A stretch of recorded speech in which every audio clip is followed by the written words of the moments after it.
नमस्ते दोस्तों, welcome to my YouTube channel Sahaj Ayurveda. आज हम क्लास 12th का यूनिट 1 यानी कि सॉल्यूशंस जो हैं हम चैप्टर स्टार्ट कर रहे हैं। देखो, सबसे पहला इसमें अगर हम एनसीईआरटी को बात करें तो एक पॉइंट लिखा, almost all the processes in body occur in some kind of liquid solutions. अब देखो, ये बात कहीं ना कहीं सही है कि कुछ ना कुछ जो आपके जो जितने भी बॉडी में जो रिएक्शंस हो रही हैं वो कुछ ना कुछ लिक्विड सॉल्यूशंस में ही होती हैं। जैसे कि आप सेल है तो सेल के अंदर साइटोप्लाज्म होता है, न्यूक्लियस होता है, तो जितनी भी केमिकल रिएक्शंस हैं वो साइटोप्लाज्म के अंदर होती हैं सेल में। जैसे हम ह्यूमन बॉडी है उसमें मेजॉरिटी जो जितनी भी केमिकल रिएक्शंस होती हैं वो प्लाज्मा में होती हैं, ठीक है। इसी तरीके से प्लाज्मा में ही आरबीसी, डब्ल्यूबीसी, ये सारे काइंड की सेल्स जो है दौड़ती रहती हैं और सेल्स के अंदर साइटोप्लाज्म में होता है। तो इस पॉइंट का ये मतलब है। अब हम नेक्स्ट पॉइंट पे चलते हैं। Normal life we really come across pure substances. Most of these are mixtures containing two or more pure substances. Their utility or importance in life depends on their composition. देखो, ये line क्या कह रही है? ये लाइन ये बोल रही है कि हम आप लोगों ने 9th क्लास में पढ़ा होगा कि एक मैटर हम लोग लिखते थे। फिर मैटर क्या होता था? मैटर होता था anything that occupy mass and has space is known as matter. Matter को दो पार्ट्स में हम लोग डिवाइड करते थे। कौन कौन से? एक को बोलते थे मिक्सचर्स और एक को बोलते थे हम लोग प्योर सब्सटेंसेस, ठीक है। फिर जब हम प्योर सब्सटेंसेस और मिक्सचर्स की बात करते थे तो फर्दर मिक्सचर्स दो टाइप के होते थे, आपके होमोजीनियस और हेट्रोजीनियस, ठीक है। नेक्स्ट अगर बात करें तो प्योर सब्सटेंसेस में दो चीज़ आती थी, एक तो एलिमेंट्स आते थे और दूसरे कंपाउंड्स आते थे। तो एलिमेंट्स जनरली एटम से कंसिस्ट होते थे, कंपाउंड्स मॉलिक्यूल्स के बने हुए होते थे। हम इस तरीके से पढ़ते थे। अब इसमें जो पहली लाइन लिखी थी कि नॉर्मल लाइफ में जितने भी हम लोग रेयरली, मतलब बहुत कम जो है प्योर सब्सटेंसेस को देखते हैं, जितने भी हमें चीज़ें देखने को मिलती हैं वो सारी क्या होती हैं? मिक्सचर्स होती हैं। और ये मिक्सचर्स किससे के बने होते हैं? दो या दो से ज़्यादा प्योर सब्सटेंसेस से मिलके बने होते हैं। जैसे डायमंड, तो डायमंड एक तरीके का प्योर सब्सटेंस है क्योंकि वो कार्बन से बना है, ठीक है। लेकिन अगर हम वहीं मिक्सचर्स की बात करें तो जैसे CO2 है, वाटर है, ये सारे क्या हैं? आपके मिक्सचर्स हैं क्योंकि ये प्योर सब्सटेंसेस के मिलके बने हुए हैं, ठीक है। अब इसके आगे देखो, एक एग्जांपल के तौर पे आपको कुछ चीज़ें याद रखनी है जो बहुत इंपॉर्टेंट है आपके एग्ज़ाम के लिए। वो चीज़ें इसमें क्या हैं? देखो, सबसे बेसिक चीज़ ये है कि आपको ब्रास याद रखना है कि किन दो चीज़ों से मिलके बनता है, कॉपर और जिंक, ठीक है।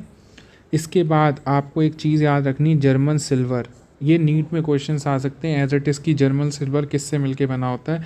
तो it is a mixture of copper, zinc and निकल, ठीक है। नेक्स्ट हो गया ब्रॉन्ज। ब्रॉन्ज जो मेडल मिलता है वो जनरली दो चीज़ों का मिक्सचर होता है, कॉपर का और दूसरा टिन का। तो आपको ये कुछ चीज़ें याद रखनी है। ब्रास जो है कॉपर और जिंक का बना हुआ होता है, जर्मन सिल्वर एक मिक्सचर होता है कॉपर, जिंक और निकल का, और ब्रॉन्ज जो है मिक्सचर होता है कॉपर एंड टिन का, ठीक है। इसके बाद इसमें एक पॉइंट लिखा है, 1 पार्ट्स पर million of fluoride ions in water prevent tooth decay.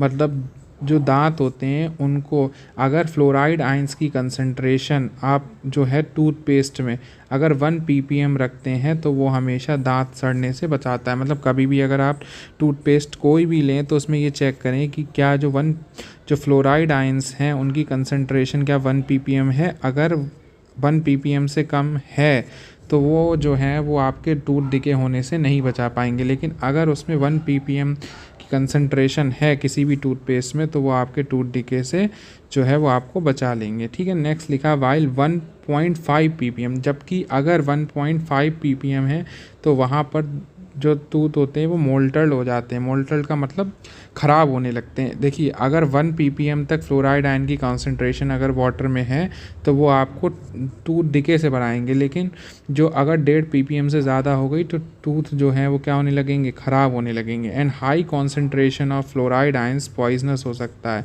और अगर बहुत 1.5 ppm से ज़्यादा की कॉन्सेंट्रेशन अगर आप फ्लोराइड की यूज़ कर रहे हैं, चाहे वो वाटर में हो किसी भी तरीके से हो, तो वो पॉइजनस होती है। जैसे कि हम सोडियम फ्लोराइड जो है वो एज अ रेड पॉइजन की तरह यूज़ करते हैं।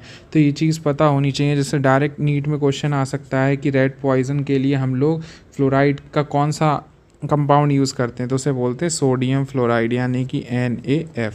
ठीक है, तो एक चीज़ आपको यहाँ से याद रखनी है कि अगर 1 ppm तक है कंसंट्रेशन वाटर में फ्लोराइड आयन की, वो टूथ डिके से बढ़ाएगा। अगर 1.5 ppm है तो वो अगर 1.5 ppm है तो वो जो है वो आपके दांतों को ख़राब करने लगेगा, मतलब जो टूथ हैं उनको ख़राब करने लगेगा।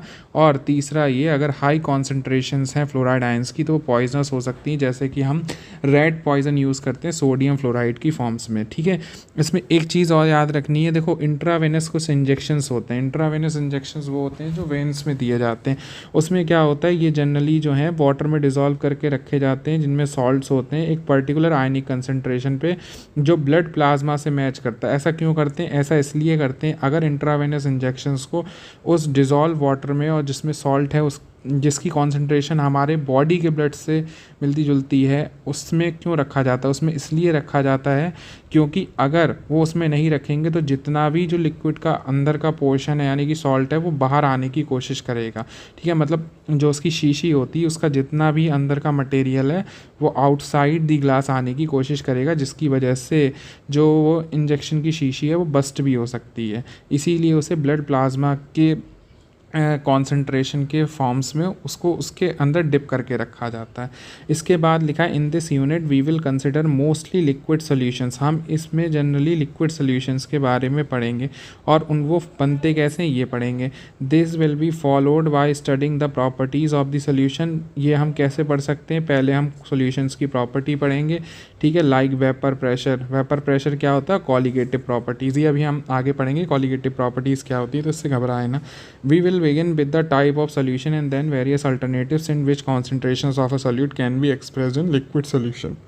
अब देखिए नेक्स्ट क्वेश्चन आता है कि टाइप्स ऑफ सॉल्यूशंस। ठीक है, कि टाइप्स ऑफ सॉल्यूशंस, कितने टाइप के सॉल्यूशन बन सकते हैं। ठीक है, तो अगर हम इसमें देखें तो सबसे पहले हमें ये समझ में आना चाहिए कि सॉल्यूशन क्या होता है।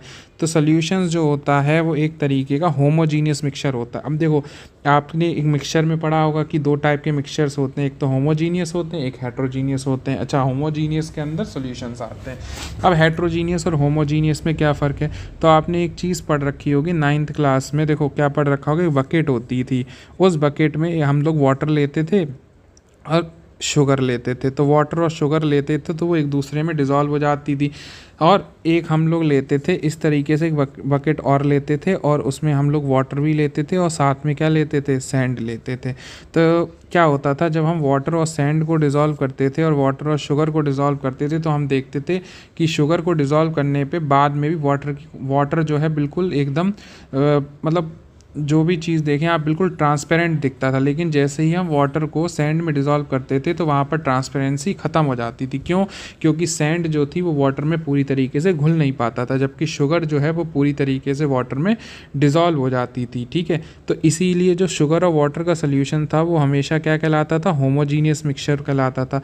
जबकि जो सैंड और वाटर का था वो क्या कहलाता था? हेट्रोजीनियस मिक्सचर कहलाता था। अब देखो यहाँ पर एक चीज़ पढ़ें तो लिखा है सोल्यूशंस जो होते हैं वो होमोजीनियस मिक्सचर होते हैं, 2 या 2 से ज़्यादा, 2 के भी हो सकते हैं जैसे शुगर और वाटर हो गया, या 2 से ज़्यादा जैसे कि शुगर हो गया, वाटर हो गया, सॉल्ट हो गया। ठीक है, नींबू हो गया यानी कि लेमन हो गया, आपका शिकंजी बनाने के लिए यूज़ करते हैं। ठीक है, ये कंपोनेंट्स हो गए। Why homogeneous mixture? By homogeneous mixture we can that its composition and properties are uniform. जब हमने ये पढ़ा कि होमोजीनियस मिक्सचर्स में जो प्रॉपर्टीज़ होती हैं, जो कॉम्पोजिशन होता है वो यूनिफॉर्म होता है through out the mixture. Uniform का मतलब होता है वो पूरे मिक्सचर में एक जैसा दिखता है। ठीक है, मतलब दोनों चीज़ें आप जो है वो अलग अलग नहीं दिखती। जैसे सैंड और वाटर को अगर आप देखोगे तो उसमें सैंड अलग दिखेगा, वाटर अलग दिखेगा। लेकिन आप कभी भी कोई सोल्यूशन वाटर या शुगर का देखोगे तो उसमें ना शुगर अलग दिखेगी ना वाटर अलग दिखेगा, till it completely gate dissolve, जब तक शुगर जो है वो पानी में पूरी तरीके से घुल नहीं जाती। ठीक है, जनरली द कंपोनेंट। अब देखो यहाँ पर एक चीज़ बहुत अच्छी है वो आपको पता होनी चाहिए कि कोई भी सॉल्यूशन जो है वो 2 कंपोनेंट से मिलके बना होता है। एक को हम लोग बोलते हैं सॉल्यूट और दूसरे को क्या बोलते हैं? सॉल्वेंट। ठीक है। जो मैक्सिमम अमाउंट में होता है, जो मैक्सिमम अमाउंट में होता है उसको क्या बोलते हैं, सॉल्वेंट बोलते हैं, ठीक है। जबकि डियर जो भी मिनिमम अमाउंट में होता है उसको हम लोग क्या बोलते हैं, सॉल्यूट बोलते हैं। तो ये चीज़ आपको थोड़ी सी याद रखनी। सॉल्यूशन दो कंपोनेंट से मिलके बना होता है, जिसमें एक सॉल्यूट आ जाता है, एक सॉल्वेंट। जो मैक्सिमम अमाउंट में होता है उसे सॉल्वेंट बोलते हैं, जो मिनिमम अमाउंट में होता है उसे सॉल्यूट बोलते हैं। इसके बाद अगर हम इसको देखें, देखो लिखा है generally the component that is present in the largest quantity is known as solvent. वही मैक्सिमम अमाउंट हो गया। Solvent determines the physical state in which the solution exist. देखो, और सॉल्वेंट ही वो कंपोनेंट है जो फिजिकल स्टेट डिटरमाइन करेगा सोल्यूशन की, कि वो किस स्टेट में दिखाई पड़ेगा। फिजिकल स्टेट का मतलब ये हो गया कि सॉलिड, लिक्विड, गैस। जैसे कि फॉर एग्जांपल अगर हम माने तो सॉल्वेंट में अगर वाटर ज़्यादा, सॉल्वेंट को अगर हम एज अ वाटर लेते हैं और शुगर को एज अ सॉल्यूट लेते हैं तो वाटर ही हमें एट दी लास्ट सोल्यूशन में दिखाई पड़ेगा, क्योंकि वो उसकी फिजिकल स्टेट हो गई। अब किसी में हम मान लेते हैं कि वाटर हमने एज अ सॉल्यूट ले लिया, और दूसरी चीज़ जैसे कि कोई मान लो कोई गैस ले ली और वो हमने सॉल्वेंट ले ली, तो उस केस में जो गैस है वो आपका फिजिकल स्टेट दिखाई देगी और वाटर जो है वो आपका उसी गैसियस फेज़ में दिखाई देगा, क्योंकि हम उसे वेपर फेज़ में कन्वर्ट कर सकते हैं या कंडेंस कर सकते हैं इस तरीके से, ठीक है। तो हमेशा याद रखेंगे कि जो सॉल्वेंट की फिजिकल स्टेट होगी वही आपको दिखाई देगी। नेक्स्ट इसमें लिखा है वन और more components present in the solution other than the solvent. देखो लिखा है कि एक और कंपोनेंट प्रेजेंट होता है सॉल्यूशन में जो अदर देन सॉल्वेंट होता है, उसे हम लोग सॉल्यूट बोलते हैं, ठीक है।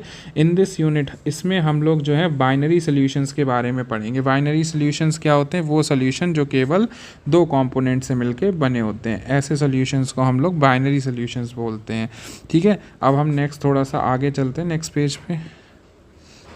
लेकिन नेक्स्ट पेज पे लिखा है binary solution that is consisting of two component. जैसा कि मैंने आपको बताया सॉल्यूट और सॉल्वेंट।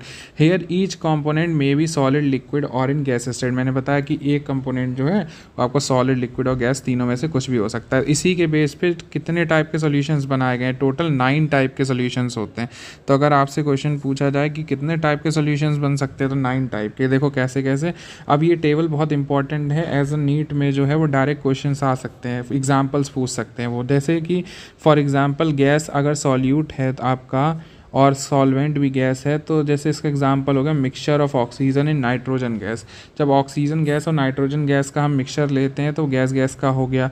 दूसरा लिक्विड और गैस का अगर हम लोग बात करें तो क्लोरोफॉर्म जब मिक्सड होती है नाइट्रोजन गैस के साथ, ठीक है, तब हम इसको क्या बोलते हैं, लिक्विड गैस सोल्यूशन होता है, जिसमें लिक्विड सॉल्यूट होता है, गैस सॉल्वेंट होती है। इसी तरीके से जब सॉलिड सॉल्यूट होता है और गैस सॉल्वेंट होती है तो हम इसे बोलते हैं कैम्फर इन नाइट्रोजन। यानी कि कपूर जब भी नाइट्रोजन गैस में रखा जाता है तो वो सॉलिड, उसमें जो कैम्फर है जो वो हमेशा लेस अमाउंट में रहता है और सॉल्वेंट गैस हमेशा ज़्यादा अमाउंट में रहती है, ठीक है। अच्छा, लिक्विड सॉल्यूशंस की बात करें तो लिक्विड सॉल्यूशंस वो होते हैं जिनमें सारे ही लिक्विड सॉल्वेंट फॉर्म में होते हैं, बस गैस उसमें जो है सॉल्यूट में होगी, एक बार लिक्विड में होगी, एक बार सॉलिड में होगी। तो इसके एग्जांपल बहुत अच्छे हैं। ऑक्सीजन डिजॉल्व इन वाटर, ये गैस लिक्विड का एग्जांपल है। जैसे कि आपने पॉन्ड्स देखे होंगे, पॉन्ड्स वगैरह, उनमें देखो जितना भी पानी सबसे ज़्यादा होता है और गैस जो होती है ऑक्सीजन, तभी तो वहाँ पर फिशेज़ वगैरह जितने भी एक्वेटिक एनिमल्स है वो सर्वाइव कर पाते हैं। लिक्विड लिक्विड, अरे ये तो बहुत ही अच्छा है। इथेनॉल डिजॉल्व इन वाटर, रोज़ मतलब जैसे कि जितनी भी शराब होती हैं सारी वो पानी में डिज़ोल्व करके ही पी जाती हैं, बियर हो गई, ये सब चीज़ें, ठीक है। सॉलिड और लिक्विड नेक्स्ट अगर हम लोग बात करें तो ग्लूकोज डिज़ोल्व इन वाटर। जैसे हम रनिंग वगैरह करते हैं या कहीं गेम्स वगैरह खेलते हैं तो हम लोगों को बहुत एनर्जी ड्रिंक्स की तरह पिलाया जाता है, जैसे कि चम्मच से घोल के पानी में ग्लूकॉन डी पी लो, वही आपका सॉलिड और लिक्विड का। अब नेक्स्ट ये हो गया जिसमें सॉल्वेंट जो है सारे सॉलिड्स होंगे, जबकि सॉल्यूट गैस होगा, लिक्विड होगा, सॉलिड होगा। तो अगर गैस और सॉलिड का एग्जाम्पल बात करें तो इसमें solution of hydrogen, palladium solid होता है और उसमें हाइड्रोजन, ये बहुत ही अच्छा ऑर्गेनिक रिएजेंट है जो काम आता है एल्काइंस को तोड़ने में, एल्केन्स में, ठीक है। लिक्विड और सॉलिड की बात करें तो amalgam of mercury with sodium. जैसे अमलगम ऑफ मरकरी जो होता है, जब मरकरी मेल्टेड फॉर्म में होती है उसे अमलगम बोलते हैं, और अमलगम जब सोडियम के साथ एकदम चिपक जाता है उसी वो लिक्विड सॉलिड का एग्जाम्पल हो जाता है। नेक्स्ट सॉलिड का होता है तो कॉपर डिजॉल्व इन गोल्ड। जब कॉपर डिजॉल्व इन गोल्ड करके दिया जाता है, ये सारे मेडल्स होते हैं, जितने भी मेडल्स आपको दिए जाते हैं स्कूल्स कॉलेजेस वगैरह में, उनमें सब में गोल्ड में कॉपर मिला हुआ होता है, तो ये सॉलिड का सोल्यूशन का एग्जाम्पल हो गया। आई होप इतना आपको समझ में आ गया। अब नेक्स्ट टॉपिक हम लोग नेक्स्ट क्लास में पढ़ेंगे, expressing concentrations of solution. Thanks.